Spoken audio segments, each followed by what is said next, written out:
প্রেম করে বিয়ে করবেন, গোটা জিন্দেগি কষ্ট পাবেন। কথা আবার শুরু হয়ে গেছে, আরো জোরে কর না, ঠিক কিনা কর না। এটা একেবারে গবেষণামূলক কথা। 3টা কারণে। 1, বাবা মার অবাধ্য হয়ে প্রেম করে বিয়ে করবেন।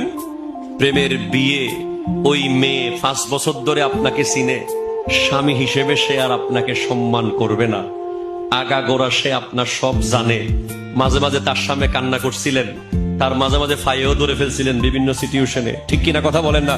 সে কইব তুই আবার আমার লগে জামাইগিরি দেখাস, তোরে আমি চিনি না, ইজ্জত পাবেন না। 2, আপনার ছেলে মেয়ে যখন বড় হবে, এলাকার হিংসুকরা তাদেরকে বলবে তোর বাপ মা কেমনে বিয়ে করছিল আমরা জানি না, ঠিক কিনা কথা জোরে বলেন না। হ্যাঁ। 3 নম্বর হলো সারা জীবন আপনি যদি রানী এলিজাবেথের মেয়েকে